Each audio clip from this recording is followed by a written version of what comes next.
اعوذ باللہ من الشیطان الرجیم بسم اللہ الرحمن الرحیم۔ آج الحمدللہ 17ویں نماز تراویح ادا کر دی گئی ہے۔ پارے کے آغاز میں لوگوں کے اعمال کے حساب کے وقت قیامت کی قربت کا ذکر کیا جا رہا ہے اور لوگ غفلت میں منہ پھیرے ہوئے ہیں۔ اس کے ساتھ ہی ارشاد باری تعالی ہے کہ منکرین غلط ہی میں ہیں کہ بشر رسول نہیں بن سکتا۔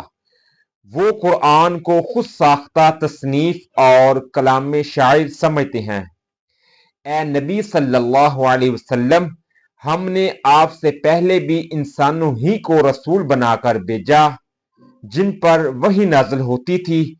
جن اقوام نے اپنے نبیوں کو جھٹلایا، ان کے دردناک انجام کی داستان تم ان کھنڈرات کے شکستہ در و دیوار سے پوچھ سکتے ہو۔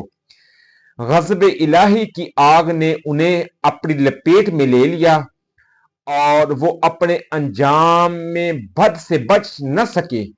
یہ زندگی ایک کھیل نہیں ہے۔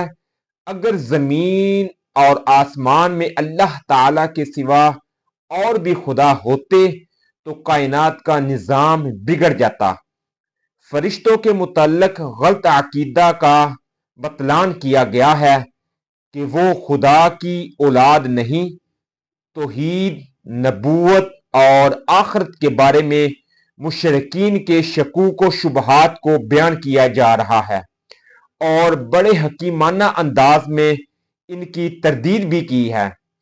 اس کے بعد حضرت ابراہیم علیہ السلام سے حضرت عیسیٰ علیہ السلام تک جلیل القدر انبیاء اور اولو العزم رسول کی سیرت بیان فرمائی ہے۔ سورت کے آخر میں صاحب قرآن کے متعلق ارشاد فرمایا کہ ہم نے آپ کو سب جہانوں کے لیے سراپا رحمت بنا کر بھیجا ہے۔ خوش نصیب ہیں وہ قوم جس کی یہ شان ہے اور جس کے نبی صلی اللہ علیہ وسلم کا یہ مقام ہے۔ اس کے بعد سورت حج کا آغاز ہوتا ہے۔ جمہور علماء کے نزدیک یہ سورت مکی اور مدنی آیات کا مجموعہ ہے۔ چونکہ مدنی آیات کی تعداد زیادہ ہے، لہذا اسے مدنی درج کرتے ہیں۔ سورہ حج میں حج کے متعلق احکامات کا ذکر ہے۔ سورت کے آغاز میں کفار کو خواب غفلت سے بیدار کرنے کے لیے قیامت کے ہولناک زلزلے کا ذکر ہے۔ قیامت کے زلزلے کے وقت دودھ پلانے والی مائیں اپنے بچے بھول جائیں گی۔ خوف کے مارے حاملہ عورتوں کا حمل ساقط ہو جائے گا اور بچے بوڑھے ہو جائیں گے۔ وقوع قیامت کے متعلق شواہد پیش کرنے کے بعد پیدائش سے موت تک انسانی زندگی جن مراحل سے گزرتی ہے ان کا ذکر کیا جا رہا ہے۔ جو ذات انسان کو ایک قطرہ آب سے پیدا کر سکتی ہے، اس کے لیے کیا مشکل ہے کہ پھر وہ تمہیں زندہ کر دے، لہذا قیامت برحق ہے۔ مسلمانوں کو اپنی حفاظت کے لیے قوت استعمال کرنے کی اجازت دی جا رہی ہے۔ انہیں یقین دلایا جا رہا ہے کہ ثابت قدمی میں اللہ تعالیٰ کی تائید و نصرت ان کی شامل حال ہوگی۔ حج کے احکامات سے آگاہ کیا گیا ہے۔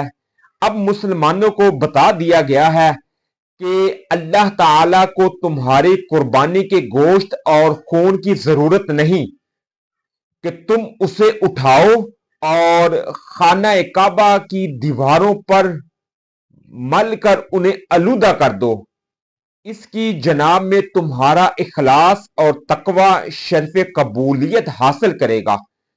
کفار ساری عمر شک و شبہ کے دلدل میں پھنسے رہیں گے اور آنکھیں اس وقت کھلیں گی جب عذاب الہی آ کر دبوچ لے گا یا قیامت آ جائے گی۔ بیان کیا جا رہا ہے کہ اے لوگو، اللہ کے سوا تم جن معبود کو پکارتے ہو وہ تو مکھی پیدا نہیں کر سکتے، مکھی بنانا تو کجا، اگر مکھی ان سے کوئی چیز چھین لے وہ تو مکھی سے چھینی نہیں جا سکتی۔ اللہ تعالیٰ ہی ہمارا بہترین کارساز اور اللہ ہی ہمارا بہترین مددگار ہے۔ پارے کے آخر میں ارشاد ہے کہ اللہ تعالیٰ کی راہ میں جہاد کرو جیسے جہاد کرنے کا حق ہے۔ اس نے تمہیں پسند کیا اور تم پر دین میں کچھ تنگی نہ رکھی۔ نماز قصر سفر میں، مرض میں، روزے سے چھوٹ، پانی نہ ملنے کی صورت میں غسل اور تیمم جیسی سہولتیں شامل ہیں۔ پس نماز ادا کرو اور زکوٰۃ دو اور اللہ تعالی کی رسی کو مضبوطی سے تھامی رکھو، وہ تمہارا مولا ہے تو کیا ہی اچھا مولا ہے اور کیا ہی اچھا مددگار ہے۔